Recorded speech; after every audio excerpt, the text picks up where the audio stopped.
Hi there, and welcome to Dork Wars Live. It is good to be with all of you tonight, and I have some very special guests.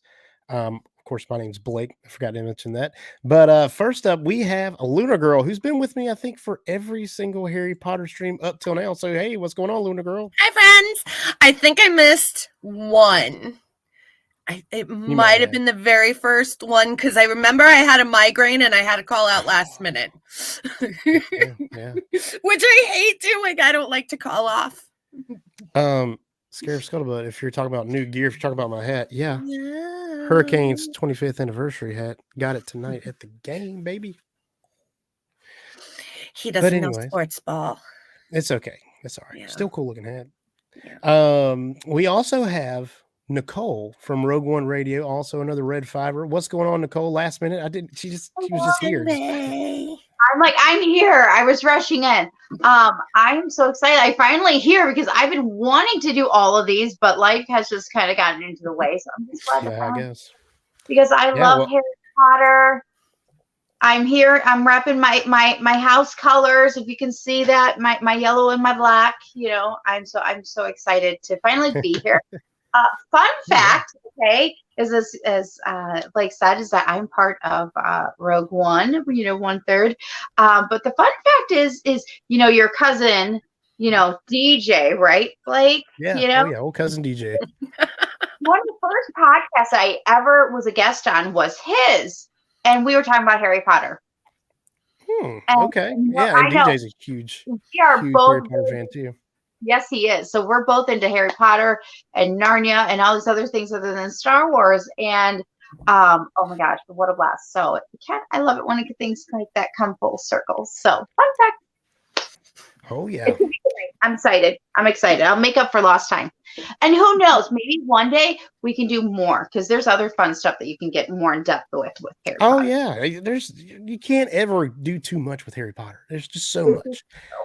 Very true. And we have one more guest tonight, and I think Megan said it all. Oh crap, it's JV. Welcome in, Joker voice. How's it going, Joker?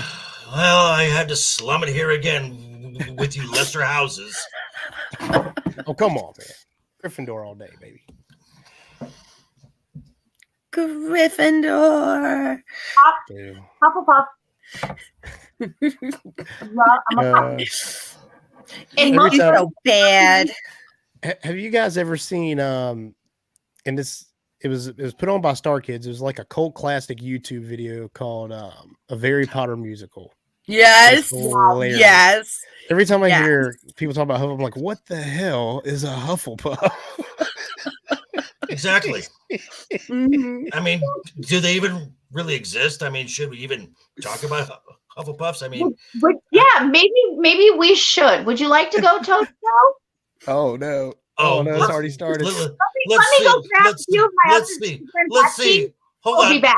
Hold on, sweetie. Let me go grab a few of the only representation you got from the films was Captain Sparkles, Cedric. Okay. That is incorrect. And he got killed. That is incorrect. That is very 100% incorrect. One, we have, Cedric Diggory. We also have Nymphadora Tonks. We also have Pomona Sprout. We also have Helga Hufflepuff. We also who's dead, and who is irrelevant. And then we, of course, now have, Newt Scamander. There's a bunch of really cool puffs. And by the way, quick shout out to Hogsmeade, which we also have the Hufflepuff who helped to create Hogsmeade. So, hush it. Please. I should have been leveled years ago.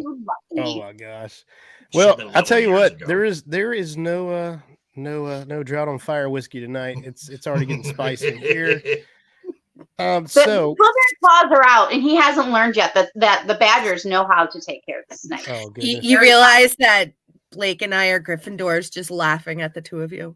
Yeah, because who cares? Who cares? But before we get into anything else, I have so many good besties that are Slytherins, including DJ, who'd usually stand behind me and would not allow such talk towards a pup. I know a lot of Slytherins who do that. Traitors. More like the movie version of Slytherins versus the traitors. Saying, so Blake, do you have any merch?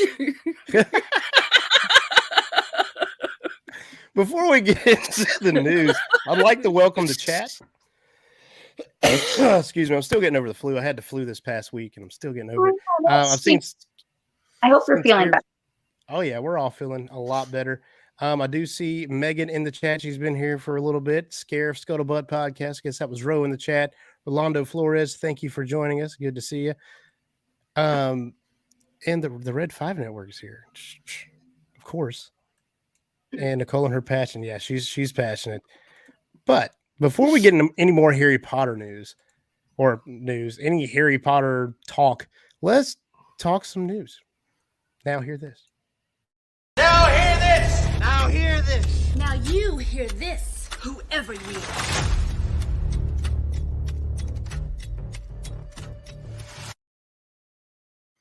I've got a lot of sad news tonight, and I hate it because I hate sad news. I know last time we were on 2 weeks ago, we talked about Kevin Conroy, and Gallagher. A lot of bad stuff going around. Robbie Coltrane. Yeah, Robbie Coltrane as well. It was a lot. And tonight we have even more of horrible news. Irene Cara, the 80s pop legend, has passed away. Probably a Hufflepuff. It's fine. Famous for her music on Fame and Flashdance. Oh gosh, she's coming back. She's coming back with reinforcements. That's it. I love you, Nicole. You're great. Bring it on. I love you, Nicole. All day long, babies. All day. It's fantastic. So Irene Cara has passed away, age 63. Horrible loss. I hate that. Another loss we've had in the last couple of weeks. Jason David Frank passed away last Sunday. Green Ranger. The Green Ranger, Tommy Oliver. I grew up with the original run of Mighty Morphin, so it was. I saw him a few years ago. Him and at a con out here in Vegas. Him and Amy Jo were doing a Q&A. Wow, that'd be a good pair to do a Q&A with. And she's taking it really hard. She's taking it really hard. Yeah, she is. I hate that. I hate it. And just the circumstances around it all is what really gets you. And I hate that. I hate having to talk about that. But if you are in that kind of mindset, if you have those depressive things, get some help. I mean, just talk to someone. It's a phone call away, folks. It's a phone call away. Yeah, but of course, Jason David Frank unfortunately did not make it. But on to some different stuff. Bob Iger is back at Disney as the CEO. Yeah. I guess. I don't know. I think it's going to be, he was the CEO before when we got all the original, not the original, the sequel trilogy when Disney first purchased Star Wars. He was in charge then. He kind of trained up Bob Chapek. So I don't know. I don't think there's going to be much different. Maybe he's seen some things. I don't know. Maybe they'll do something with the prices at the parks or something. I don't know. But worst decision ever. Yeah, I mean, I don't know about worst decision. You don't get rid of your CEO to fix the problems that the previous CEO created by bringing in the previous CEO. They could have made Kathleen Kennedy CEO. See, I told you it could have been worse. Look at that. Sorry. I'm sorry. I broke out a yuck for words. This is an entire stream for something else. I mean, this can go on for hours. So yeah. Yeah. So yeah. Bob Iger's back. Hopefully it'll be good. Boo. I'm hoping. Boo. Yeah, I'm not looking for much. I'm not looking for much, but I'm hoping. Here's the hoping. But I do have some rumors.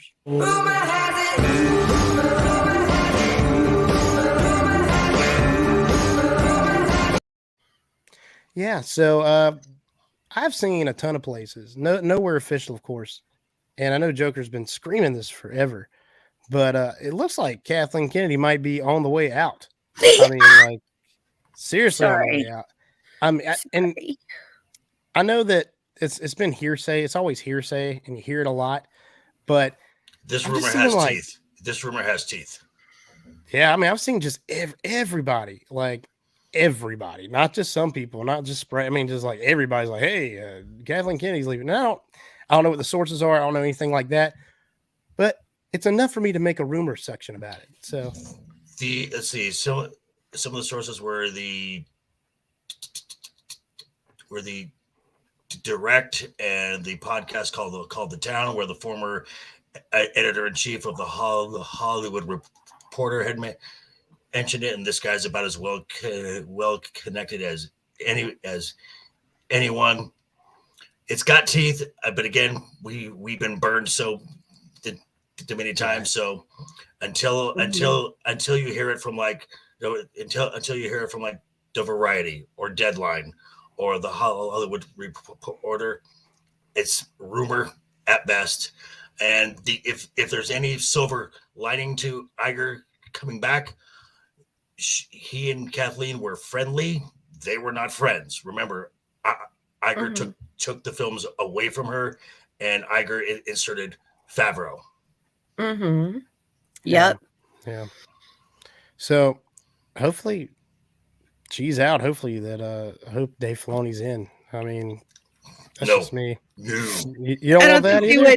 No. We want him to stay in the Star Wars realm. We don't want him in. He would be brilliant to be in charge of, but we still want him to be the writer. Because what you would need to do, and if they're going to learn anything, take a page out of the book of what Zaslav is doing over with DC now. You have a co-CEO. You have a co-executives there, one who handles just the nuts and bolts of the money, the day-to-day financing stuff, and then you have one to handle the creative. Mm-hmm. Well, I hope that works out for DC. That's yet to be seen. But I'm hoping, because I love DC, man. And of course, Joker voice does. He's Joker voice. James Gunn, baby. James Gunn. Yeah. I think James Gunn's going to do a brilliant job over there. I think he will too. Awesome. Especially since the other CEO is his agent, so he's not going to let his client do anything that's going to make him look bad or him look bad. Right. Yeah. All right. Awesome. Anyone else have any kind of news or anything they'd like to bring up before we move on? I'm good. 5 weeks until Bad Batch 2. Oh yeah, Bad Batch 2 is coming out. Yay! Can't wait to see that. Andor is now available to stream every episode on Disney Plus. Mm-hmm. Mm-hmm. So don't care. You don't have to care. I'll care. You don't have to. I'll care for you. Okay. We'll care enough for you, Joker voice. Yeah. Only show that matters. Only show that matters, and I've been saying this for months. Ahsoka. It's the only show that matters. I agree with you. Dude, in some ways. What if Ahsoka comes out and you hate it? Don't you dare say that. Bite your tongue. It could happen. I mean, it could. It could happen. I mean, it is, and it is current Disney Lucasfilm, so you never know. Mm-hmm. But I will say this: if you have not watched it, the one good thing that's come from Marvel in the last 2 years, the Guardians of the Galaxy Holiday Special. I have watched it 4 times since it dropped. It is the best thing Marvel has done in the last 2 years. I'll watch it before bed tonight. Yeah, I'll watch it before. And knowing you, Luna girl, you'll cry. Yeah. You will. Oh, in a good way or a bad way? In a great way. Okay, yes. I'm in. I'm so in. Awesome. Well, I'll tell you what, Dork Wars, the podcast, has merchandise. Merchandising. Merchandising? What's that? Merchandising. Come, I'll show you. Open up this door. We've got Dork Wars the t-shirt, Dork Wars the hoodie, Dork Wars the coffee mug, and yes, we even have Dork Wars the Deathly Hallows. And that's Oh, not I need just that. yeah, I yeah. need to see this. We've I might need this. yeah, we have the Coke of Incredulousness. We have the the Recreation Stone, and we even have the Elderly Wand, which I is need them. yeah, it's not nearly as great as the original Hollows, and we couldn't use those in our names because we didn't want to get sued. But Yeah. you can have them. Not really. We don't have that stuff yet. But as soon as we discover magic, Hey. we're all in. Okay. But seriously, check out Dork Wars, the merchandise store. Check out dorkwarspodcast.com. That's where you can find all of our links, where our channels are. Everywhere that we stream, everywhere that you can find our podcast. We're on all the streaming networks. Awesome. And while we're kind of doing this thing here, where can we find you guys? We'll do this again at the end, but just real quick, where can we find you guys? What shows are you on? What do you do? What's your channel? So Luna Girl, you first. I'm like everywhere. You can find me running the socials of the Sidebar Cantina on Instagram and at Sidebar Cantina on Twitter. I'm also the co-host of Stranger Things Has Happened on YouTube, so check that out as well. Yeah, great stuff. Luna Girl is everywhere. Yeah, I went around the corner of my house the other, and there she was. No, I'm just kidding. That's not true. No, But it was me. You were right. It was that's me. creepy. That is so creepy. I was trying to make you soup, but if only I needed some bad. But yeah, Stranger Things has happened. Great show. I'm enjoying watching that. So check out Luna Girl. Nicole, where can we find you? Well, on Twitter, Instagram, as well as TikTok, I am known as Peace Love Fandoms. I am 1/3 of Rogue One Radio, also on Twitter and Instagram. And of course, we have our shows on Tuesday nights. I'm so excited to be joining my guys back this week. And I'm also actually 1/2 of, or 1/2, I guess is a better word. Is the correct terms of actually Peace Love Disney, and today is their 10th anniversary on Facebook. And I'm so excited because my bestie has almost 60K followers on her Facebook, and I'm just so proud of her. And today is their 10th anniversary. Well, I joined a few years ago to kind of go in there and go, let's talk Star Wars and let's talk Marvel. Let's beef it up a little bit. So it's been great. I'm so proud of her. So that's also where I got the Peace Love Fandoms. Originally it was Star Wars, but I changed it to fandoms because, well, I love Harry Potter too, and a lot of other fandoms. So, yep, that's where you can find me. Awesome. Happy anniversary. And we saved the most important for last, of course. Joker Voice. Where can we find you? Well, I am 100% of Joker Voice, the YouTube channel, where you get hot takes and the truth. Maybe the truth you don't want to hear, but the truth.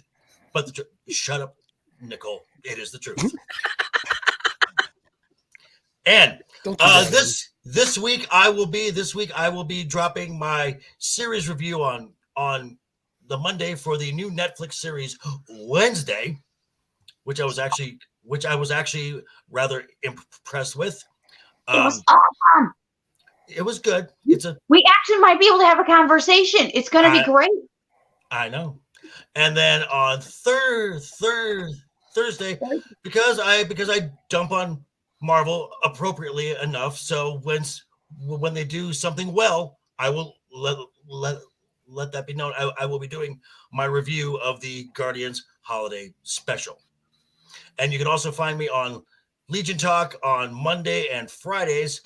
That is 5 p.m. Pacific, 8 p.m. Eastern Time. This on the Monday, we are delving back into the world of Westeros. We are going back to where it all started. Game of Thrones season 1. We will be doing episode 4, and then Friday night. It is Friday night's Royal Rumble, where myself, Legion Talk, the Rogue Attraction, the Hijabi Gamer, and a host of other guests come in, and we discuss the week in pop culture.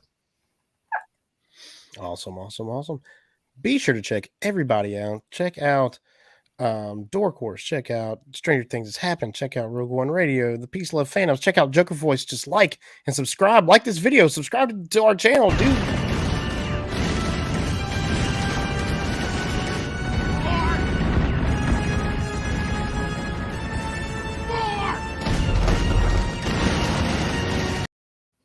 Yes, like, subscribe. Or Dork Wars, the podcast, It's horrible. is part of. it is terrible. I'm glad you guys love that little clip. I do. Is there Except for Joker Voice. is there like a silencing spell that I can work on these two here? No, I have the silencing spell. Actually, over here, but okay, I wouldn't. Maybe not. Maybe not. Maybe not you, Granger.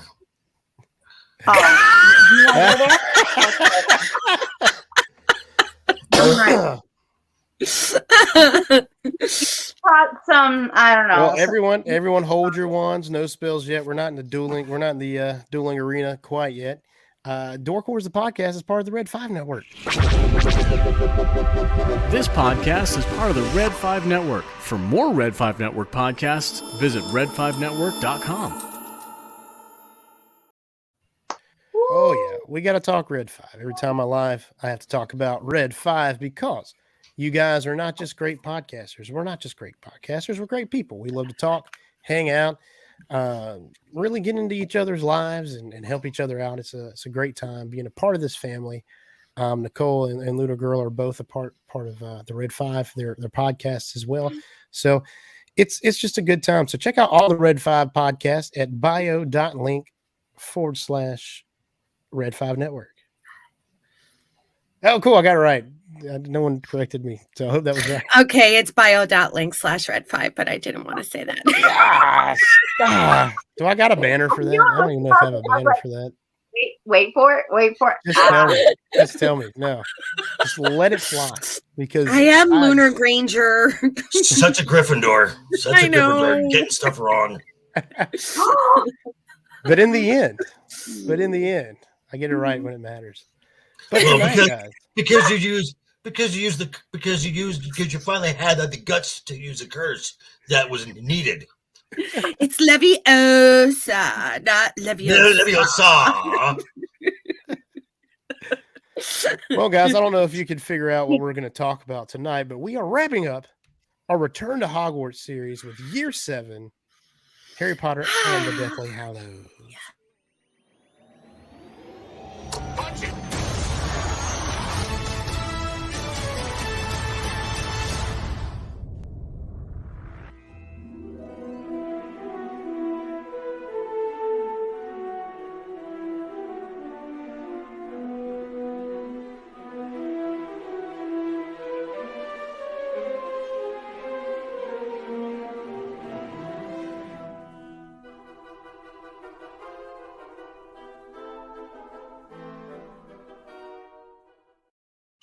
And here we are.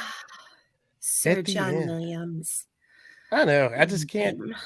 I know. Anytime you hear his music, I know. I love it. I got the goosebumps. Goosebumps. Well, it and then defines Blake, generations. and then Blake, from what you said, because you guys are all fans of the books. I've never read the books. I'm a film guy. That's my knowledge base of the film and all the internet diving that I've done on the topic. Apparently, in the books, Harry uses a 2-word phrase to end Voldemort, which just means he grew some balls over the last 7 years to do what had to be done. Well, it is defense. He was like little boy when they started, and he was a man when they ended. So Wait, what Really? two? Really? Wait a minute. What Really? 2 words did Harry use to kill off Voldemort? Avada Kedavra. Yep. Well, that's the show. Have a great night. All right. Sorry, Blake's dead. Wait a minute. I forgot to say spoilers. It's now the Slytherin Well, show. I mean, the book and the movie are both well over 10 years old. I think we can dispense with that. So maybe I'm remembering wrong. Did Harry really kill Voldemort with the Avada Kedavra curse? In the book. Kill the In the curse. book. The book, not the film. Mhm. You know what? Yeah, he did, didn't he? It- Oh my gosh. Let Yeah. me find the source. Okay. In the film, he just Yeah, he's took Expelliarmus. the Elder Wand. Mhm. to Yeah, chip like a coward the coward that he is. and I know we're kind of. I've got something to say about the way that Voldemort dies. I'll talk about that later. That's definitely for later. But yeah, Harry does use that in the book. I remember now, and he uses the Cruciatus curse to good effect too. Dude, he gets pretty gritty in the book, man. Like Gee, he is. should have been a he's not messing Slytherin around. all along. Oh my gosh, he was a Slytherin all along. Da-da, da-da. Did you? I don't think so. Are you? I'm not agreeing. Okay. Page 743. In the good book of Harry. Right there. Part 7. And And our Lord Harry Potter used the killing curse of Avada Kedavra. Harry heard the high voice shriek as he too yelled his best hope to the heavens, pointing Draco's wand. Right. Avada Expelliarmus! Boom. Yes, and it was Draco's wand. That was never in doubt. Well, Because I know. I because was he won. reading the book. That's what I was doing. Okay, that's fine. Yeah. Okay, so Okay. So just before we get started here, I do have some hot takes. At least one. Oh no. From hot takes. from me being a film guy, and since the final book was turned into 2 films, part 1 is a way better film objectively than part 2. I could see Way that. better. Mm-hmm. Way better. Part 2 had the emotional ending, Right. but part 1 And most of it's better. battling. I mean, most of the second part is the Battle of Hogwarts, which is great. It's just when you have all that action, It just there's not a lot of time to dig in. The film part 1 allows scenes to breathe a bit and get a little more out of it. Right. Part 2 just moves at a breakneck pace. And that's why I'm glad they split it into 2 books. I think, or two movies. This is the first series that I can remember that ever did this with a book that they turned into a film, and they did it to great effect. Of course, they made more money because they made more movies, but at the same time, the story was better in the movies because there are times in the movies where they suffered plot wise because they had to take elements of the book and kind of pluck them out, where they were still good movies, and but they weren't quite as great as the books, in my opinion. And that being said, there were some creative choices in part 1 that I was not happy with. Well, what would you call creative choice? I would say just from the film making standpoint, the scene where it's right before the. Okay, easy there, Badger. Don't stop badgering me, you badger. The scene right before the wedding where they had Harry zipping up zipping up in his dress, and she pulls and shows her the bare back. I'm like, that's not necessary. I didn't like that choice. And then right before Ron destroys the Horcrux, when he sees Harry and Hermione, I'm like, that was not necessary. Yeah. That's just a bad. Was unnecessary. And then the moment, like right after Ron left and Harry and Hermione have that little dance and have that little brief moment, and I'm like, no. I don't know. I don't think that was supposed to be romantic, but it shouldn't have been. Yeah. And you can keep tossing that little pillow all you want. I've got my shield around me here. Oh, yeah, okay. Where Protego, baby. My charm. Protego. Protego Maxima. Yep. That's right. where I'll agree with you over zipping up Jenny's dress. And I will completely disagree with you with Hermione and Harry dancing because it was a friendship thing. And, you know, I've done that with my guy friends too. The part about when Ron saw Hermione and Harry making out. Naked. Yes. Naked. That was in his head. That was every single insecurity of an 18-year-old boy. I get it. Yeah. Yeah. I get it. I get it. Just visually didn't enjoy it. Not necessary. I get that. So this is the book where things get real. I mean, this is we've already had some dark stuff. We, you know, 6 got really dark. Half-Blood Prince got really dark, but Best it continues. film of the franchise. I don't know if it's. I agree. I know you guys pow out over that last time, and that's okay. That's okay. And it was I like the movie, and the more I see it, the more it grows on me. I like it better each time I watch it. Yeah. But at the same time, it gets darker here. Like we delve even darker. I mean, Voldemort no longer hides behind anything. He's just I'm Voldemort and I rule the wizarding world. There is no hiding. They are in plain sight. There is no holds barred. The ish has gotten real. Yeah, 100%. And they have the wedding between Bill and Fleur. They try to have that, and it almost goes off without a hitch, and then everything comes crashing down. Like, oh my gosh, all at one time. But we're missing the very first 2 parts, like right before that, where they get the meeting, stuff from the meeting of the Death Eaters, right, and where we get because Lucius is terrified because when Voldemort says, "Give me your wand," in that circle there, you die. You're getting killed. Yeah. And Voldemort takes his wand and in the film looks at him for just a second like, no, I won't. And then they go and the instructor from Hogwarts. Yeah. And then you get the moving of Harry, which you didn't see, which you did not see which there was a deleted scene where the Dursleys have packed up, they're ready to go, and Dudley has us. Yes. Hold on. Yeah. Hold up. You can see this right now still. Unedited. Peacock's been running them, the unedited versions. Okay. It's really really? Okay. Yeah. Nice. Yes. But Dudley offers a hand, basically saying, I've been an ass. All your life. Mm-hmm. So. I remember that. Why aren't you here, you Ravenclaw? Coward.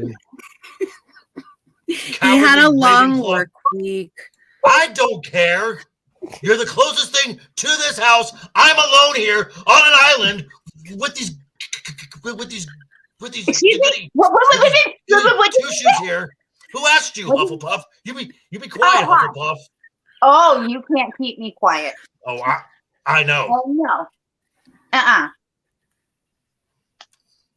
Blake, I like it. Back to you, sir. Back to you, Blake. So yes, and moving Harry and then is where it gets really dark. And we get the first death, Hedwig. Yeah, and that threw me, man. Technically, isn't the first? Okay, I guess in the first one on that side it's that, but there's Charity. I mean, the professor when Nagini eats her at the beginning. Yeah, I guess.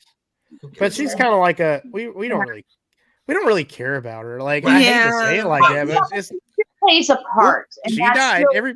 Everybody's dying. But but this is Voldemort's UK now. And hey, but as you are, and Nicole, you are right that Charity Burbage is the first person to die. Hedwig is someone we've grown up with. I know that we're more attached to Hedwig, but I still think that it's important to remember that even the smallest character's death still has some type of impact. Yeah, and I find it interesting that Voldemort's his supremacy plan of magic supremacy really flies in the face of him, because he's actually he's a half-blood. Yeah. Mm-hmm. Right. Yeah. But he doesn't. But Hedwig. Yeah, and he kills Hedwig. That was sad. Good. Yeah. Hedwig you're was. Happy that Hedwig died? Oh. He's a Slytherin. He's a Death Eater. Of course he is. He helped kill. Likes Hedwig still. Oh, Hedwig was a good bird. She was a good bird. Yeah. And then Mad Eye. Yeah. Yes. He's in as well. That troublemaker. Yeah, man. They got him, and only because old Mafungus. Yeah. Mundungus Fletcher. Mundungus Fletcher just Mundungus gone. Yeah. See, and this is where I think that some of the past films would have done justice by having Mundungus in them. In the just books, pop up somewhere. In 5 and 6, we hear all about how Mundungus Fletcher is a lowlife, and he's a weasel. Yeah, he's in and out of the headquarters of the Order of the Phoenix, always trying to turn a deal and do dirty and stuff like that. So we kind of already know. Before this, in Half-Blood Prince, Harry finds Mundungus selling off Black family heirlooms from Sirius Black's house. Yeah. And I mean, is ready to kill the guy. So when this happens, I don't even think we see Mundungus Fletcher after this again. You see him at. We see him. Yeah, you once. do see him. Yeah, Creature brings him in. Yeah, Creature. That's a good elf. I like Creature. I can't help it. Yeah, I grew to like Creature. My favorite Death Eater from the book is was Regulus Black, and of course Creature was his elf, and his house elf, and I just love it. Although we didn't get to see that in the movie, which kind of stinks. But yeah, Regulus should have been a Gryffindor, but Regulus should have been in there. But we'll get to that. I'm sure you'll have a part when we'll be talking about dislikes. But he was actually in the proper house. It's Sirius who got sorted wrong. I don't think so. I know so.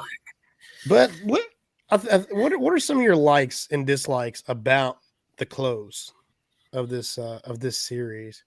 Jug of Voice, why don't we start with you, man? I will start with because the part of the close of this, the part 2 leaves a lot of questions. For one, when they go into the room of requirement to find the little tiara thing, and the diadem, right, and Harry can hear it. How many times has Harry been in the room of requirement and has never heard it until now? Oh, yeah, it doesn't happen that way in the book. He just knows where it is because he's seen it before. But the way they've set it up, it's like that makes no sense. Yeah, maybe he's in tune with it because he is also a Horcrux. I don't okay, know. well, he's always been a Horcrux. He's been a Yeah. Horcrux the whole time. Yeah, but it's, but again, I don't know. That's a really good point, dude. That's a really good point. But he's been in that room how many times, and even in film 6, he's in there. He should have heard it. Yeah. And that's the same section. That's because we all know the room of requirement changes as to your needs. That's true. Harry's been in that specific room before. Which is why in 5 it changes to more of a classroom. Yes. Right. It was needed. Yeah. But you are right, Blake. Harry has been in that room before.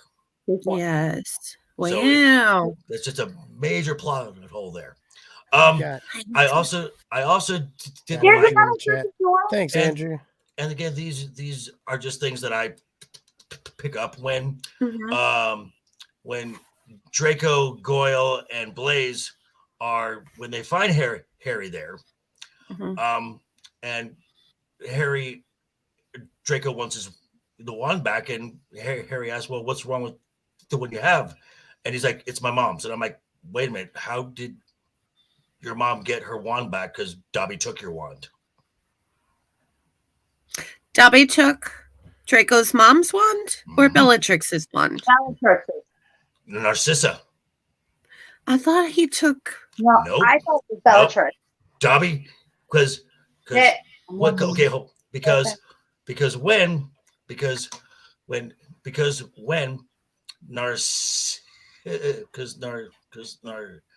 Narcissa waved her wand, Dobby snapped. The wand came to him, and that's when. Oh she my said, gosh! How Yes. dare you defy your masters? Yeah, Dobby took He did. Narcissa's That had to be wand. that definitely was a. he I did. think that's a movie only. That's a movie only thing. I'm just saying, but that's Yeah, that's crazy. Yeah, and it's then an inconsistency, right? and then the visual when Trix has Hermione pinned on the ground and she's staring at her, and then she goes to carve into her arm. Yeah. That scene is backwards because from the way she turns, she should be going into her right arm. Then we see it's carved into her left arm. Oh, Well, in the book, that I believe either. I think there's a mirror. There's something she sees the reflection of what's going on. So I think they were kind of trying to capture that. Maybe, I don't know, but Maybe. it bugs me a little bit. Now, however, in that scene, Emma, that scream is blood curdling. Yes. And they had to do some work to it so it didn't freak everybody out. Right. It was freaky the way it was. Yeah. And they said that Helena did check on Emma Watson right afterwards. Like they really worked closely together because of that scene. Right. You know, to make sure both parties were like okay because it was Are so. you good? Are you good? Are you good? Are you good? But like now, so. And I just thought overall that the pacing of part 2 was just, it felt really rushed. The movie felt really rushed. And, that I'll agree with. Yeah. And like I said, part 1 allowed scenes to breathe a little bit. And those are just, I mean, you can call those a nitpicks, but those are the things that I did not like about the two films, and I'll let everyone else tell what they did not like, and then we'll go into likes. Oh dang! I started with likes. Well, we can start with dislikes. That's fine. We're doing dislikes now. Okay, we'll do dislikes first. Dislikes. Before we go that way though, I do want to talk about that scene at the Malfoy Manor. That is one of my favorite scenes in the movie. It's a great and scene. In the book. It's a fantastic scene. It was shot very well. Peter Pettigrew's character in that scene, the way.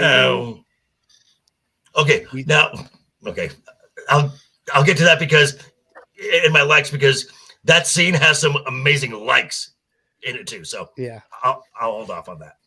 Fantastic scene. Lunar Girl, what are your dislikes? Dislikes. I don't really have any pertaining to the movie itself or the book itself. It's mostly characters. Like Ron's character annoyed the living crap out of me. Like, yeah, Ron just annoyed me. He just annoyed me. What else? I can't think of any right now. Because usually I usually don't prep for a podcast thinking of everything I don't like about something. Right. Because I would say that film 7 and that part 1 and 2 are films where Ron steps up. Well, later, yeah. like towards the end of 7 Part 1 and in Part 2, yes, he did step up. But in the beginning, so annoying. Well, Tonks did say she would not have survived if not for him. Yeah, it's true. It's true. Look But still, he annoyed me. All right, Nicole, dislikes on Harry Potter and the Deathly So Hallows. my dislikes are more book versus movie. Yeah. As I have mentioned, I would love to have had Regulus Black in there. As well as I would love to have seen the house elves coming in on that battle, man, with Creature taking the helm and taking them off. Taking them book, because that would have been amazing. Because I love the fact that we get to see Creature character develop a little bit more in the book. Yeah. Right. I'm kind of backtrack a little bit throughout this whole series with my next one. I wish we would have gotten Charlie Weasley completely. Yeah, never got him one time. This is very important because 1, he was Bill's best man. 2, he was at the Battle of Hogwarts. He was the one who was bringing in the dragons and all this other cool stuff. Could you imagine that? I mean, seeing that on the screen, heck yeah, I'm all about it. I don't care. I don't care. It would have paid off anyways. Oh yeah, they would have made their money back. Oh yeah. I would have liked to have seen this very trivial part, and that is, of course, when Petunia wrote Dumbledore the letter about she wanted to go to Hogwarts, and I wish we would have seen that. Yeah. Because I think that really would have you pulled our heartstrings a little bit differently. Person. I don't know. I still felt like she sucked. Well, I think the reason why though is because 1, we're not to like her. You know what I mean? We know that she's bitter. Right. We know that she's jaded. So I think kudos, because she did her job. I feel like so going back to Ron Weasley, because I have to talk about this, and that is, I think, and I don't know how Kelly would feel or anybody else feels, but like for me, I feel like I almost like book Ron slightly more than movie Ron. And the reason is I've heard the comment a lot of times is, why would Hermione pick Ron? Well, let me tell you something. And that is because they changed some of Ron's lines in the books to Hermione's lines in the film. He's actually a more intelligent character in the books. And I felt like that is why they balance each other out, but you don't get to see that. And I wish we could have seen more of that. And that's the one that also kind of goes back, kind of like with Charlie. Really goes. And I mentioned last time that just from a storytelling standpoint, when you're having these three, if you put Harry and Hermione as a couple, there's no need for Ron to exist in the overall story. Kind of not. I mean, he comes in clutch when he does. Yeah. But Ron plays a role. Ron plays a role in the hero's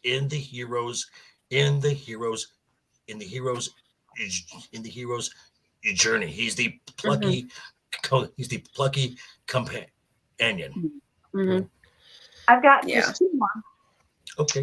19 years later, thought was slightly better in the book. I loved it in the movie. It's just that I'm like, you look at them now and I go, you shouldn't have de-aged them that much, because really they aged very well, like wine, all of them. Okay. I mean, I would say wouldn't have done that like that, especially even Draco. I'm like going, Draco is in real life, Tom Felton is a better looking guy than Draco ended up being. Yeah. And a little bit maybe more about Astoria too. And then final one, I'm not sure about how, and maybe this is something we talk about later, and that is how I felt about Elder Wand, book versus movie, versus, where one he keeps it and the other one where he gets rid of it. And it's just kind of, I don't know. I'm indifferent about it. It's not that I don't dislike it, but it's not like that I like it either, because both ideas and both concepts make sense, but at the same time. Mm-hmm. Okay, awesome. Well, I will say that the two that I have, one is more for the book, and that is the middle part of the book where they're searching for the Horcruxes around the same time where Ron leaves and all that. In the movie, it doesn't seem as bad because you're watching a movie. You know, it happens. Mm-hmm. But in the book, it takes forever. That is the forever. Yeah, that portion, that 100 pages, 150 pages there, were some of the longest. I mean, look, JV, over 7. I mean, okay, hold up. There's a good amount. Is that a child's book, or is that the War and Peace? We that's because we grew up with it. It's 759 pages. Oh, F that. Okay, so but the understanding is that we grew up with them. Right. So by the time we're adults, we are not reading baby books anymore. We're reading books. Gotcha. That's right. I'm fine. I'm just being me. I'm being my normal snarky self. I just feel like it slowed that book down a little too much. I like when it starts picking back up. It picks up great, and I like from the beginning to there. But I think you just trudge in that little place for a little too long, where it's just everyone's griping. Like there's like 100 pages of just arguing with each other. That's the whole 100 pages, and it's like, oh my God, just get on with it. Yeah. That was my big thing, and then this is a movie versus book thing, and that is the way that Voldemort dies in the movie versus the book. In the movie, he ruffles off he becomes like this shatters. He shatters. Yeah. In the book, they made it a point to have a dead body. Like they kill him and he's dead on the floor. They have proof. I think that was part of the train segment in the 8th film, which was really kind of unnecessary. Well, and that's in the book too. I mean, it's in the book, but it's done a little. I think it's done a little bit better in the book myself, and it works in the movie. I don't know. I think it's just I don't know. Luckily, in the book, I think Harry has no clothes on, so I like the movie version for having clothed Harry. But that would have been really awkward. But having a dead body for Voldemort, he died just like every man died. The one thing that he didn't want to do is die like every other man, and that's exactly what he did. Yes, I think the book's version of his death holds truer to what he wouldn't have wanted, which is what we want. Right. Very good point. Yeah. But anyways, let's move on to likes now. We'll go how did we do this? We'll go reverse order except me. I always go last just because it's I just go last. Nicole, what are your likes? What do you like about this thing? Your most likety likes, not just every like, because there's a ton to like it, but like your most likety likes. Then you better go to Girl or JV first. I mean, I might be the son that take a while. JV, so just because now we got to think about just one or two. Yeah, I'll tell you what. I can narrow it. Okay. Okay. I have a few good ones. Okay.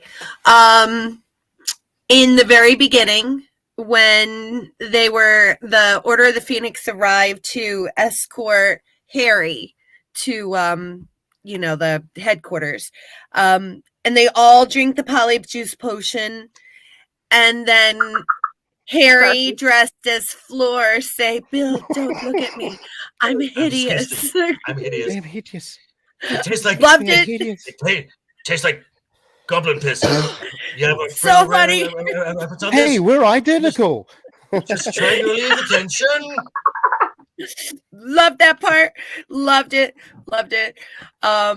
What's another one? I will say that really offsets the darkness that's about to take place. That light scene. Right. Does a fantastic job of offsetting that darkness. It is using humor in a appropriate way. Right. Yes. Correct. Yes. Right. Very much so. Love in a way that I know you'll agree with me on this Joker, in a way that Marvel sometimes does it. You know, not in Phase 4. It's overused. It's silly. Yeah, Mhm. yeah, and I think we're not talking about Marvel, but it's gotten out of hand. I'm sorry, Nicole, but you're backing a loser here. So sorry. I loved all of the places that Hermione has everybody apparate to. Yes. Okay, and just it is now confirmed that that bag is Time Lord science. Yes, on the inside. Bigger on the inside. It's magic, baby. man. I especially loved when Ron shows up and she's like, Harry, where's my wand? Where's my wand, Harry? And he's like, I don't know. And he shoves it down his pants. That was funny because he's just protecting Ron. Yeah.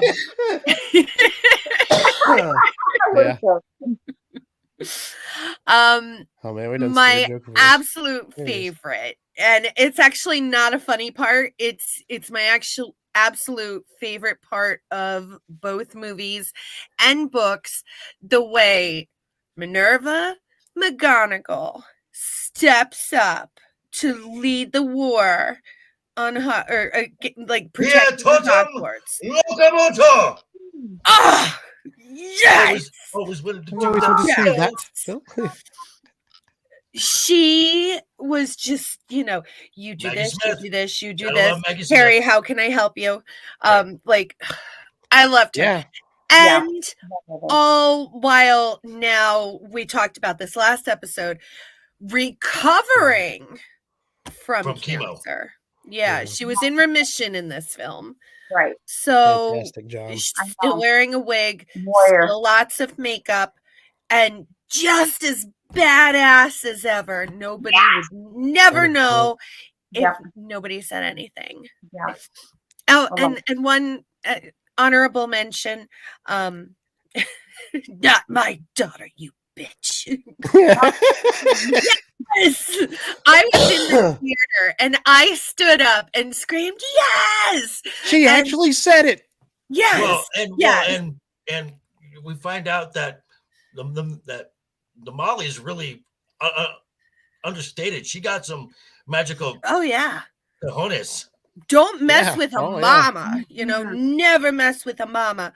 And just like the whole it wasn't just me, like the whole theater, you could hear like so many moms in there just scream yes. Yeah. And like clapping broke out, like Killed the goddess. great memory. So the had to goddess. throw that in. Well, Joker voice. What are your likes for Okay. Harry Potter and the Deathly Hallows? So there's a set piece from each one that I'll go into.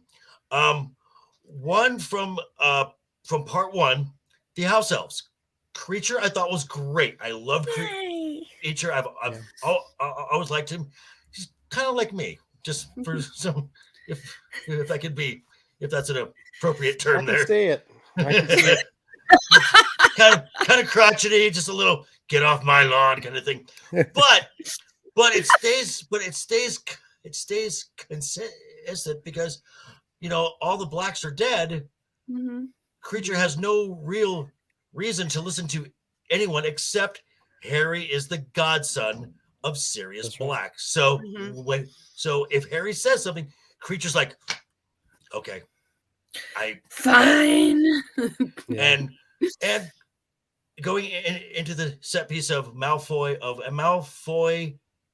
the Manor, we have already mentioned the acting that Emma did with Helena, which was phenomenal.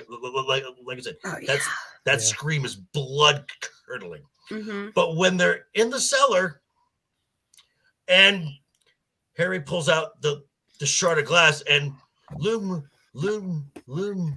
is like, that's an odd place. That's an odd thing to keep in your sock. And just the way she says it, the way she says it, I'm dying laughing because that is so like, you're right. Right? Okay. And then Dobby appears and Dobby, well, I think Dobby had a couple shots prior to operating in there because because he apparates and he's like, whoa, and just the matter of fact tone. It's a little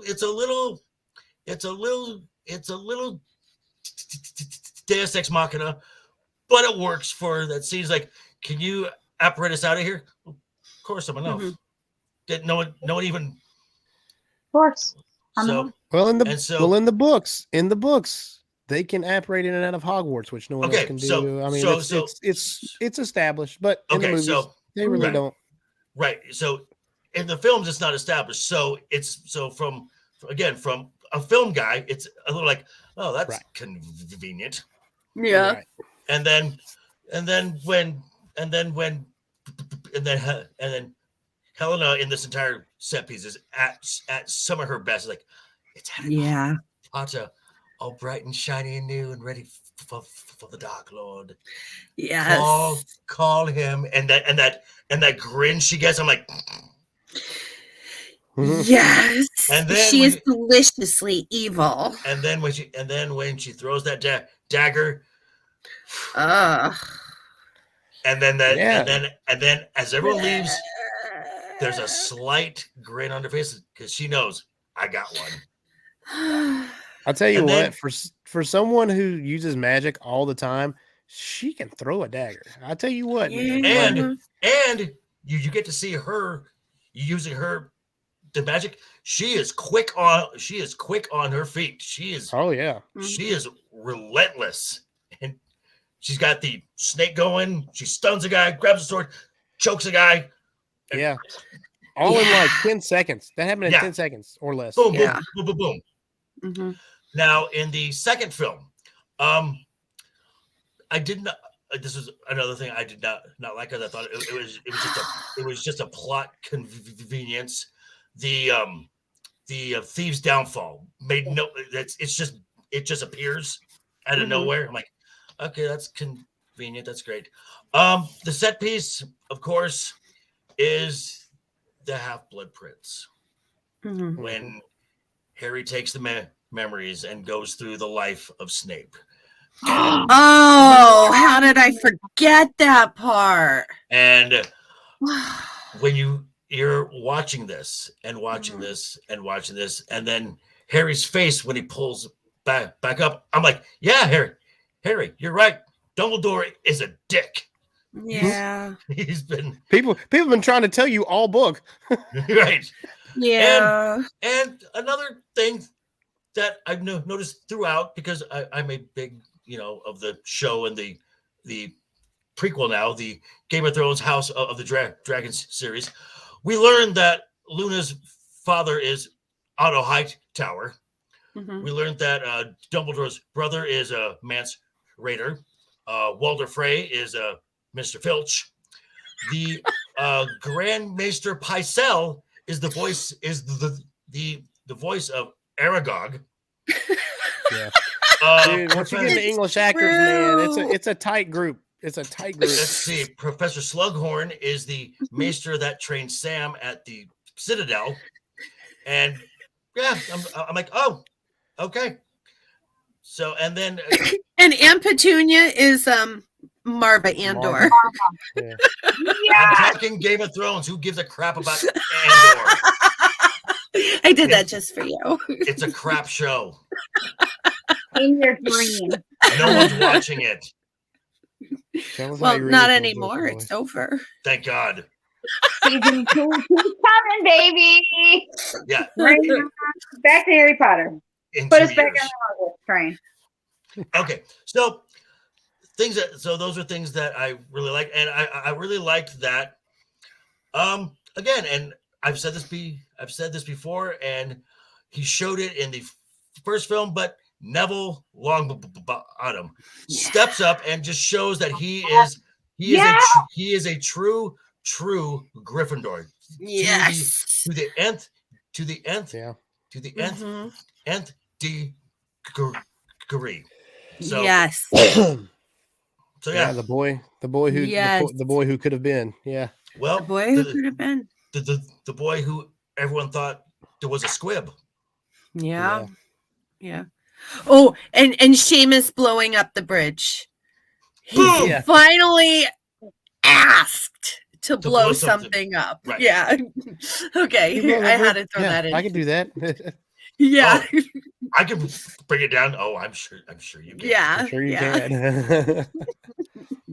All right, so, Nicole. so those were like the major highlights. Yeah.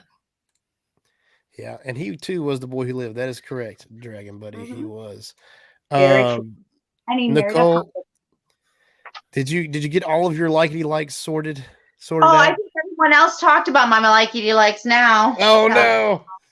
There has to be one. You can reiterate. I'll mention, and then I kind of like and then I will also tell a story. Special note that we know in the books, and that is, of course, again, I loved the scene where Creature brings in, the house elves, for the Battle of Hogwarts. I thought that was fun. Loved that part in the book. As well as that the Hufflepuffs stayed while another particular house did not stay. And I don't mean Ravenclaw nor Gryffindor. So we're smart. Duh. Leaving the battle. I'm fine with that. Common room. I am far too valuable to get sullied in a fight. You all can just sacrifice yourself. That's fine and dandy. Oh, we did. So that's what fighting the good fight means. And I lived.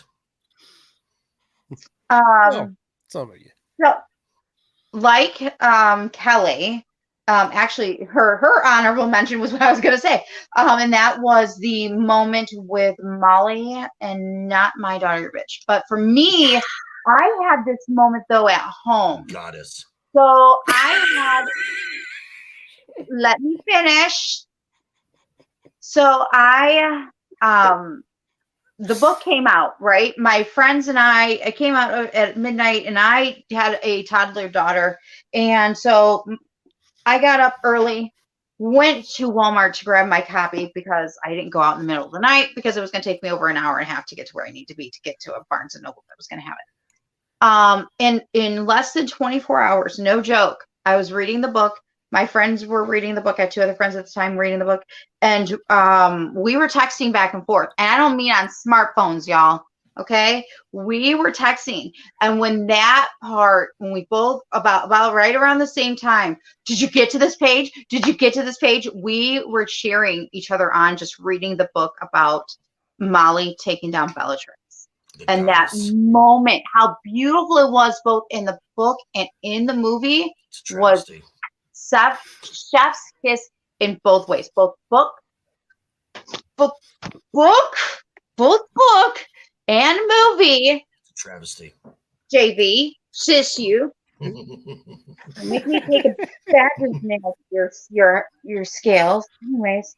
And I absolutely love that. And so when I went to go see it in the movies, again, just like Kelly was saying, is that everyone was excited and just cheering this moment on. It was beautiful and wonderful. And I mean, that's part of going to the theater, is that you get to enjoy it with others. Just hit home.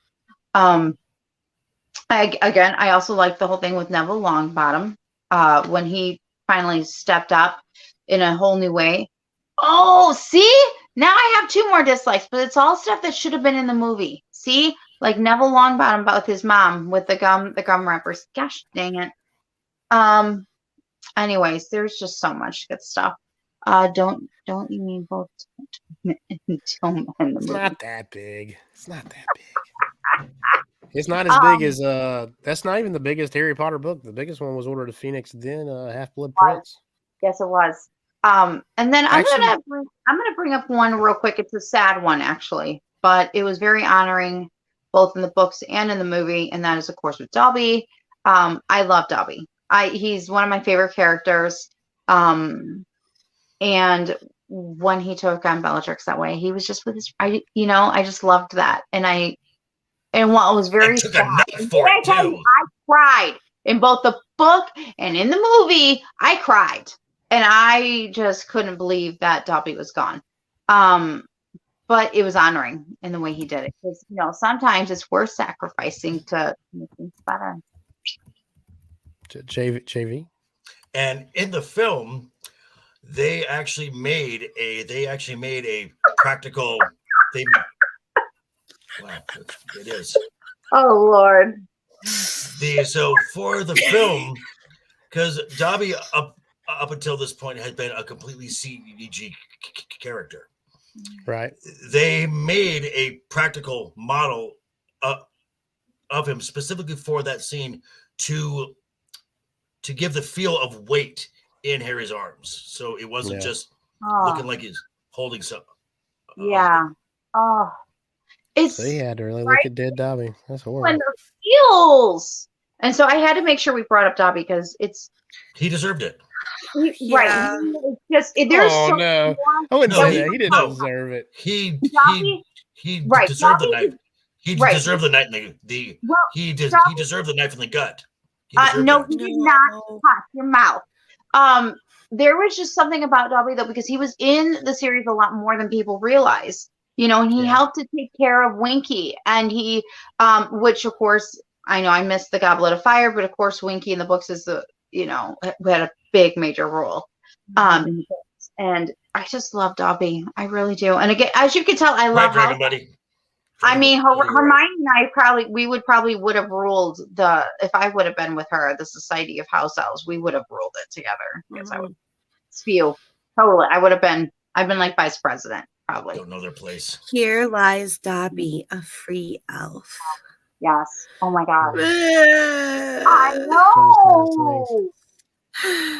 DB's right. DB's right. About what? Well, he was. But we still love him.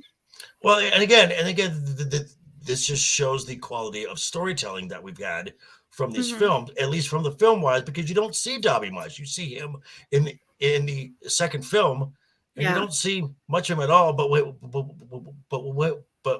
you see him and when he dies, there's an impact because you can connect with that character. Megan, you would be quiet. No one asked you. Yes, I'm gonna wrench my husband. Listen here, you filthy little mudblood. How dare you speak to your superiors? She is a Hufflepuff.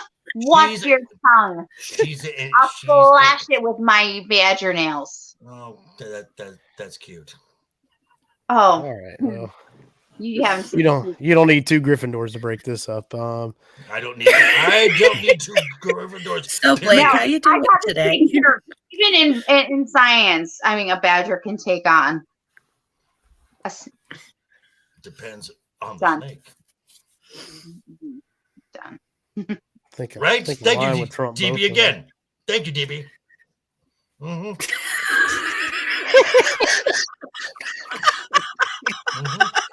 I'm telling you, there's a reason you were never shown in any of the films. You are insignificant. Excuse me. Hold up. Okay, I'm sorry. Tom, there's Cedric, there's Ernie. There is a lot more Tom's than you're dead. giving. Cedric dead. The only one who Blake, put it in your mouth. The only one who survived was Tubby Sprout. So there you go. No, and that's good. Okay, maybe you need to throw that snitch at him so he can. Protego Maxima. Oh my goodness. You guys are killing me. I don't know if Dragon Buddy's supposed to be a Ravenclaw. He should be. He should be here. He is a Ravenclaw. Which actually He's a Ravenclaw. Which actually, if you hear the way Aberforth describes his brother, Dumbledore's more Slytherin than he is Gryffindor. So yeah, Dumbledore, that's a whole Dumbledore's a dick. Well, I'll tell you what. So if I'm getting into my likes, one of the things I do like is getting the history. It's me, right? You're all right. You're cool. Is getting the Dumbledore backstory. Like sacrifices his sister. Sacrifices his sister in his quest for power, his ambition. he's got a ton of ambition, and the demystification of Dumbledore, I think, was big for me in this book, because up till now, like, Dumbledore's just this, he's up here, paragon. like, he's this paragon of virtue and goodness. He's the light of the world. Like, there's no one better than Albus Dumbledore. He knows what you need, and he's going to get it to you. He's never done a bad thing in his life. But then you get into what really happened. You find out that he was tempted by power. The reason that he never became the Minister of Magic is because he knew he couldn't handle that power. I think he was good in some respects. I think that he held off when he should have. But yes, power is something that really drew him. Ambition. He had Slytherin qualities. Sacrificed his own sister.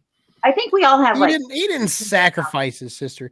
She was that killed depends on who you ask. inadvertently. It depends on. Well, it just depends on like how, like, if you know the dictionary and how to define words, because he didn't like shoot her with a wand and say, "This is for the greater good," and Avada Kedavra. He didn't do that. He was fighting with Aberforth and Grindelwald, and she's killed in the fray. So and that's the thing. And after that happened, he knows that he didn't want that to happen, so he didn't sacrifice her. It was an accident. But what they don't tell you in the movie, Aberforth says otherwise. What they don't tell you in the movie is that you mean he's honest? No, he's blind. He's blinded by hatred. Yeah. In book 6, when he goes to the cave to find the fake locket, when he drinks the water, what he's envisioning and hearing is his sister. Yeah. Why did you do this to me? Why did you do that to me? Why did you do this? And when you see all you see him in the movie is just collapsing and crying and saying no and screaming, but it's his sister that's haunting him in that part. What, JD? Joker, you're muted. Sorry, that big jerk. He should have been tormented. Yeah. No, I agree. I don't think what he did was right by any means. And I think he had some bad qualities. And even in the end, like, he got right. he got on the right track and did this, but still, even sacrificing Harry and he used Snape. Oh yeah. He used Snape. Yeah. 100%. And Snape knew it. Not a good thing. And Snape knew it too. He allowed it to happen because of his love for Lily. Right. And again, like I said, the last show, if it was not for Harry's mom, Snape would have been lockstep with magical supremacy. Yeah, 100%. Like he pretty much says that. Like he says that outright. So because he's not a great guy. Even if you're half-bloods, you're just saying. Yeah, I'm a half-blood. But yeah, I'm half Italian. That's one of the things that You love me, Nicole. You love me. You know you do. I don't know about that. What wizarding houses are in Italy? Is there a school in Italy for wizards? I'm adorable. Yeah, right? I think there is. I can't remember what it's called though. Yes, there are other wizarding sweats. including obviously in the United States, is Umare, and then there's all over. There's the one in Bulgaria. And then there's That's the my one favorite one, I'm sure. In France. Yeah. You know what? You know what? I think JB, I think you would do very well, like in the school of Bulgaria. I would do well anywhere. Durmstrang. I would do well anywhere. Yes, Durmstrang. Yes, Jim Durmstrang. Yes.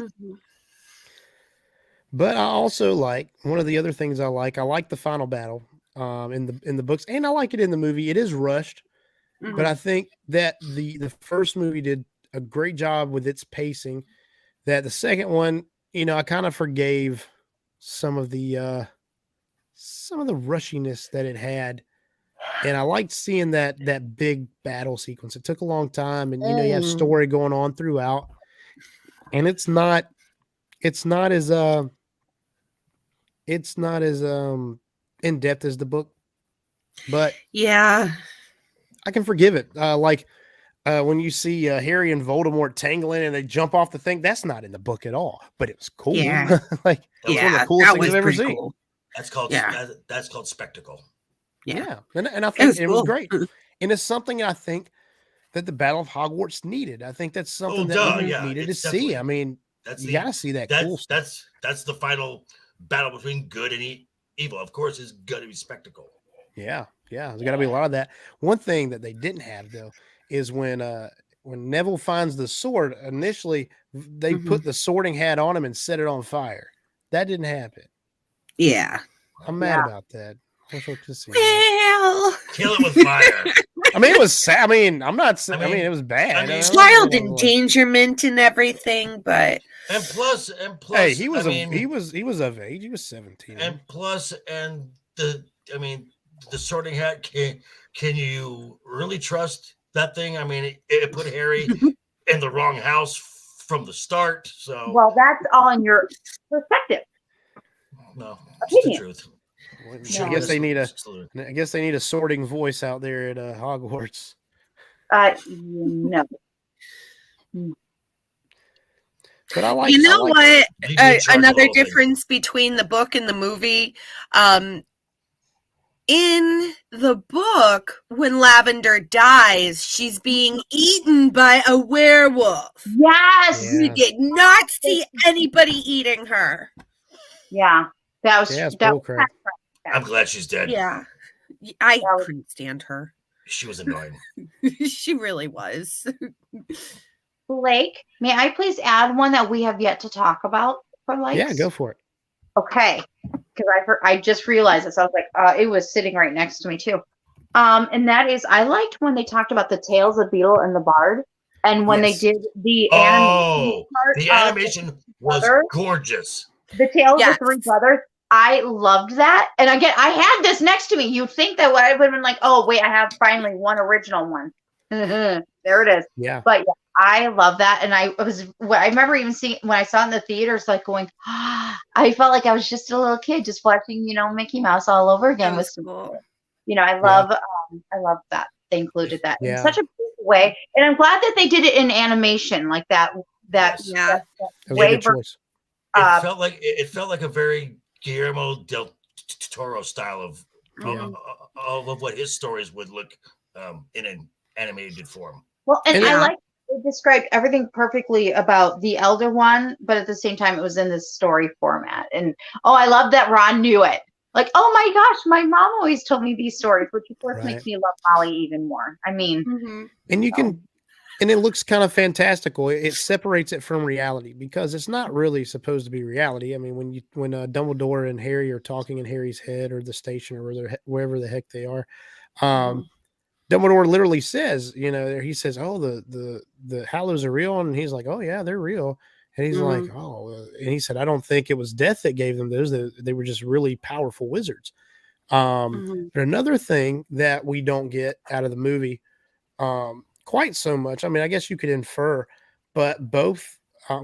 Actually, it's hard to infer because you don't get the backstory on Voldemort as in detail. But Harry and Voldemort are related. I mean, down the line, they are related because Harry's passed down the cloak over years and years and years, and the stone comes from Voldemort's grandfather. The stone is passed to him. Oh, that's right. Yeah. So it's passed to him through his family.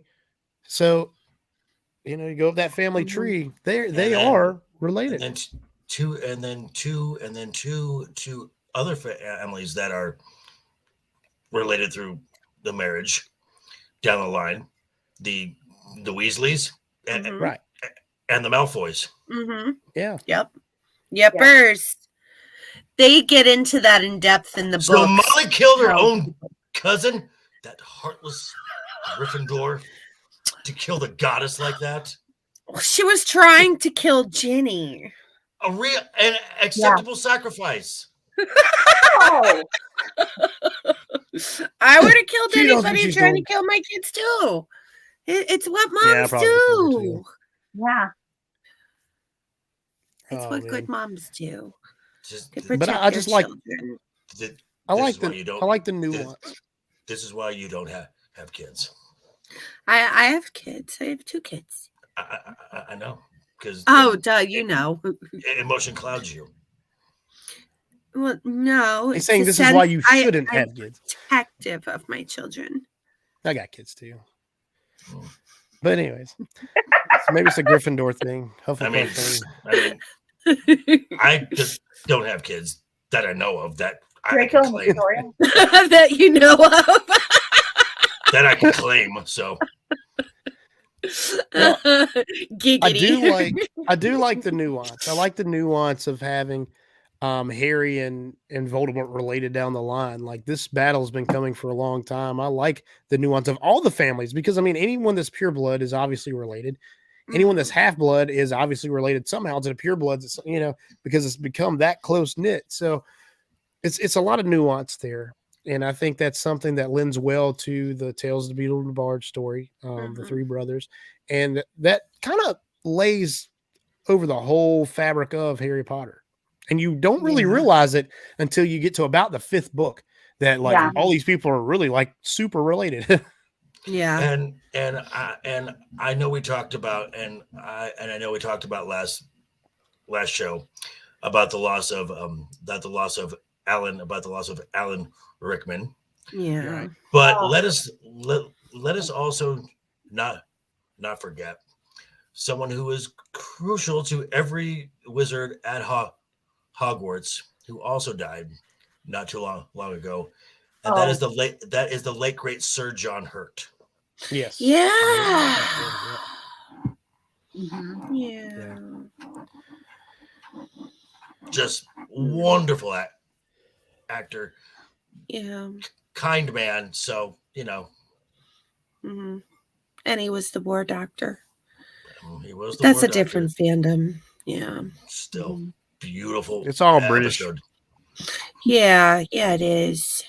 I'm waiting for Rupert Grint to be the Doctor myself, but That's what I said last time. That's what I said last time. yeah. Mm-hmm. Yeah. I've been That'd be saying great. that for years. Well, his dad is George Arthur Weasley is Pond's Yeah. dad. Not Pond's Yeah. dad, Rory. Rory's dad. Yeah. With the dinosaur. Yeah, that was good. That was a good episode. The dinosaurs with Great you got episode. Cleopatra and the hunter and all that. That was cool. Yeah, That was a great I love that. Oh, and then I'm sorry, but just another Game of Thrones reference. We see in the opening moments of part 1 that Hermione's mom is Catelyn Stark. Yeah, she is. Mhm. Tell you, man, it's closely knit. Mhm. Well, England is like a Well, Yeah. well, it's not just England. It's England, it's Scotland, it's Ireland, Okay. it's New United Zealand, Kingdom. it's New Zealand, it's Australia.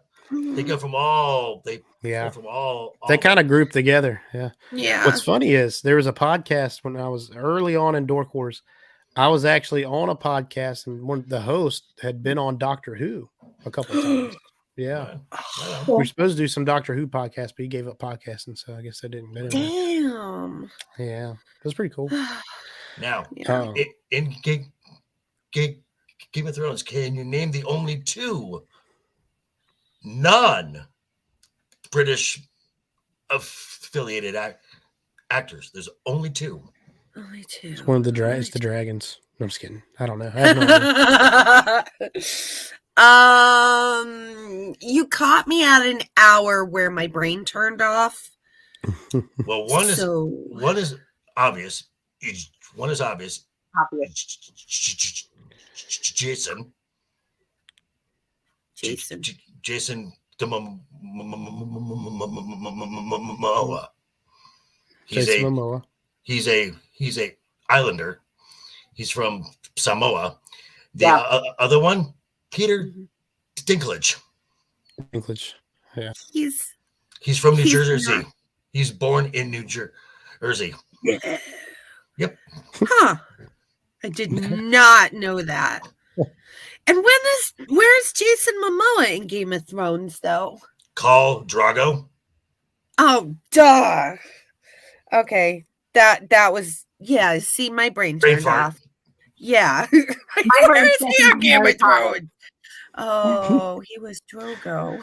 So Ron and Pansy, Joker voice, Ron. You guys and your names tonight. You guys are killing me. Should have been. Just for one film. I tell you what, Ron needs someone who can straighten him out. And I mean, Hermione kind of does. But man, Pansy would keep him on the straight and narrow. And again, for one film, it would just add that drama of, hey, Ron, we want to add you in our conversation, but I tell you what, though, and this is something that I think you're right about, Joker voice, and maybe if it didn't have to necessarily be Ron and Pansy, but having like some Slytherin characters who are somewhat likable or involved with the main cast, I think that could have lent to some better storytelling. Because we got a fantastic storytelling, but at the same time, because if you noticed, even when the scene in going back to film 6, when the dark market is above Hogwarts, it's everybody from all houses who raise their wands. Yes. When they're in part in the opening, when they get to Hogwarts in part 2 of film of Hallows, there are some Slytherins who are happy who are cheering that Harry's back. They probably changed their mind when they all got sent to the dungeon, but I'm just saying. It's Harry. We have to go to the dungeon. Trustin. But you had every house in the Battle of Hogwarts. Yeah. Yes. I do. I think even Draco turned at the end. And the thing is, they tried. One of the main messages is, even at the end of this book, is like, even if you're a Slytherin, like everybody can be what they want. Everyone can be this or that. But they don't show that of Slytherins throughout the books at all. No, where Gryffindors and Hufflepuffs and Ravenclaws kind of all have various. Each one of them have their own personality. The ones, especially in the books. But in Slytherin, like every Slytherin has the same personality. They're all just elitist bullcrappers. You know? Yeah. That's just to build the narrative of because you need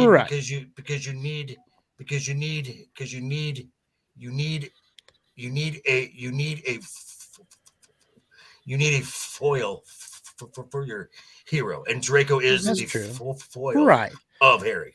But the other kids, not all the kids in the house had to be, though. But even if they were just super crappy, like for 3 books, and then all of a sudden Pansy and Ron end up getting together, and it's like, oh, what in the world? Like, we didn't see it coming. We would have not seen it coming. Well, it would have been cool. Would have been a shakeup. She ends up marrying Blaze, and so that tracks with her elitist snobby attitude. So I'm just saying, really she got what she deserved.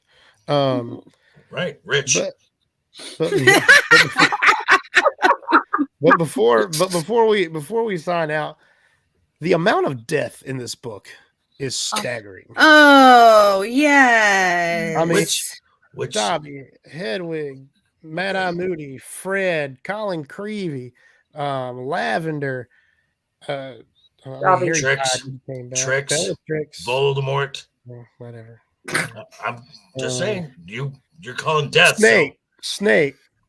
Remus. I'm talking about sad death. Remus, Tonks, who left Teddy, an orphan. Ted Tonks. Tonks died. Fred. Tonks' his dad. Does it Fred die?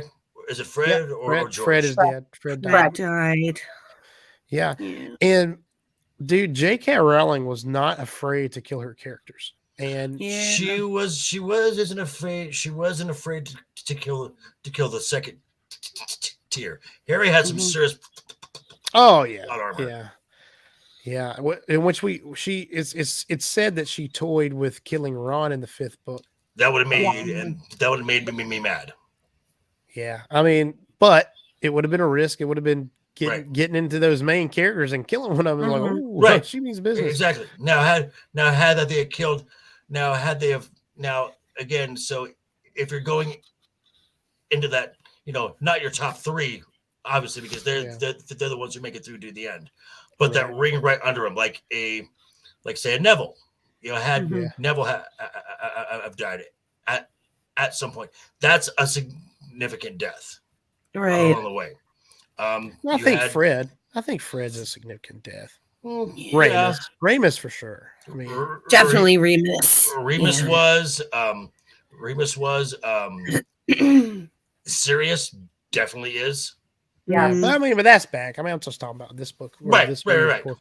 But yeah, I think of the one though that again I mentioned it, and that was Nagini, and I remember being whoop.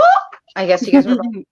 That was me. Sorry. Is it just pumpkin juice? You just got pumpkin juice over there, Nicole, or Confundus charm? I think that's pumpkin juice, Professor. Confundus juice. Anyway, charm.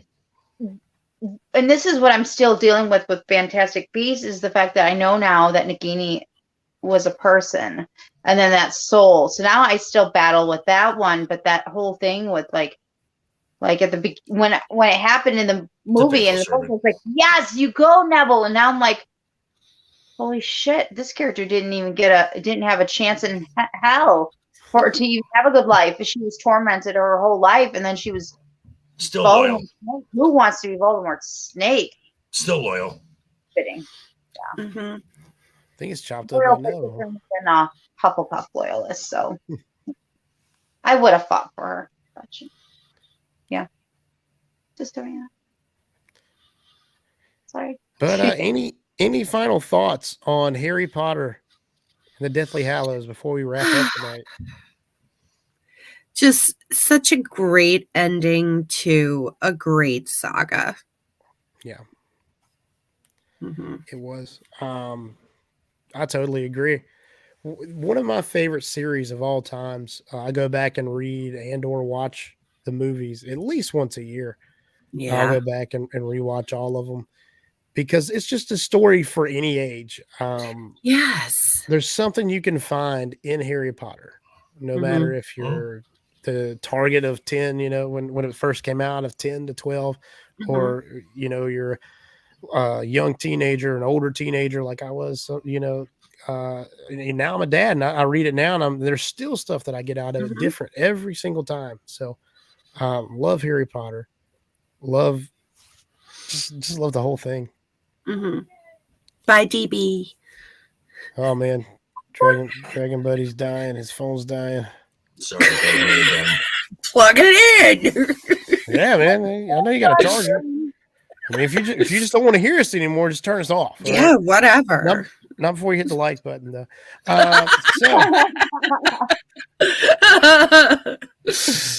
So, Joker Voice, where can we find you? Do I get to do my final thoughts or what? Oh, I did it in general. Yeah. What's your you didn't know what anything else. I answered for everybody. Don't you know that? I literally asked. I opened the floor, and the only one who spoke was Luna Girl. Oppressing you again. That was me there. Confundus. Just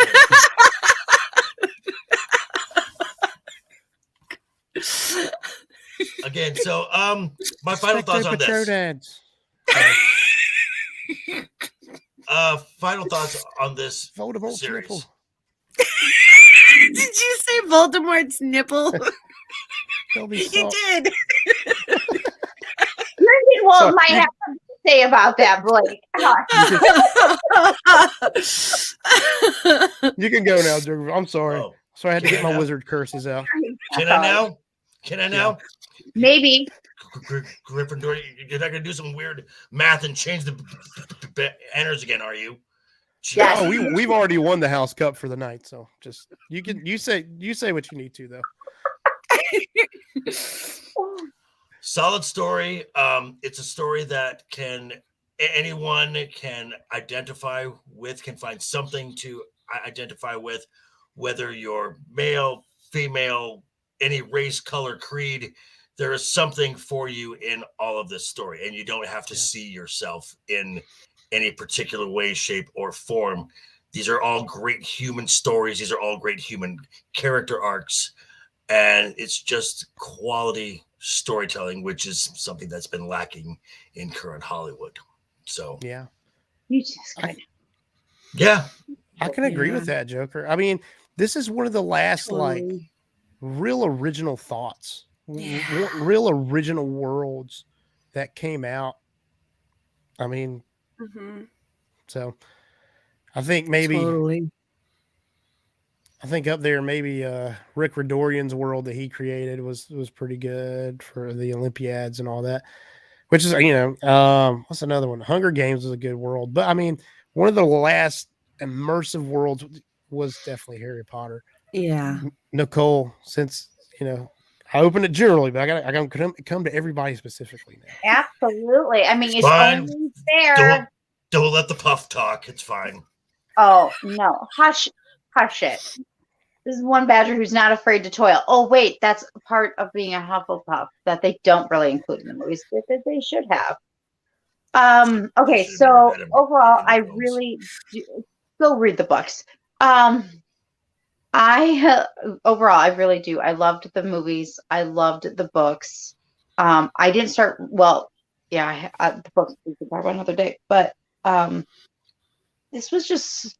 There's something about it. The music, how it transports you. Yeah. Just there's something about it. Like even if I hear it in a store, if I hear something that makes me go, hey. And it makes me want to go right back into Hogwarts. It makes me want to get my letter from Hogwarts. Although technically we've already all gotten our letter from Hogwarts because we've read the books. Mm-hmm. The movies. Oh. They're all there. So. Well, I tend to think that Voldemort screwed up the mail registry while he was in office. That's why that's also a possibility too. He had other things to do. Yes. Yeah. Than the mundane details that you guys care about. All right, Joker voice. So where can we find you? You can find me on YouTube at Joker Voice. You can find me on Instagram at Joker Voice 71. You can find me on Twitter at Los_protege. And actually, Blake, I just started following you on the Twat as well. So now you can on the Twitter. Yes, I did. So I gotta follow you back.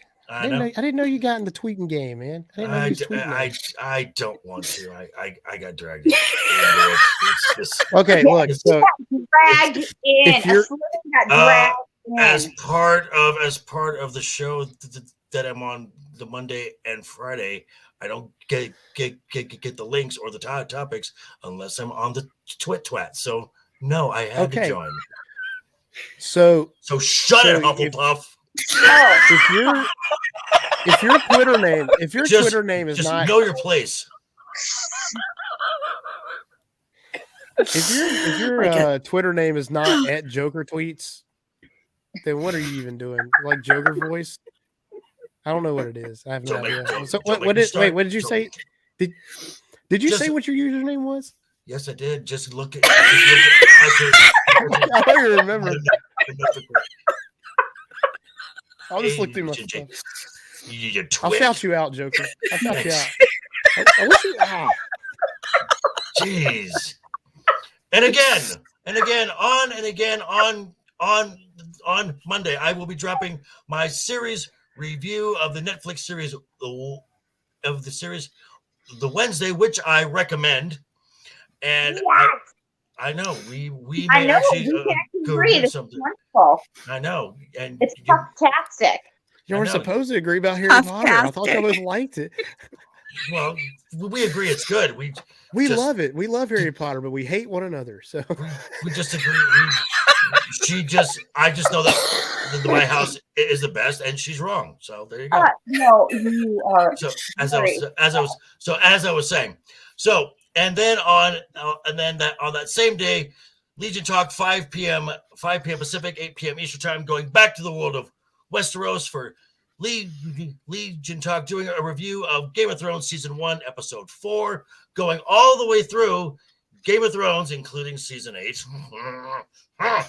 And then House of the Dragon, because that will probably lead us right up to Season 2 of House of the Dragon, a series which I highly recommend thus far.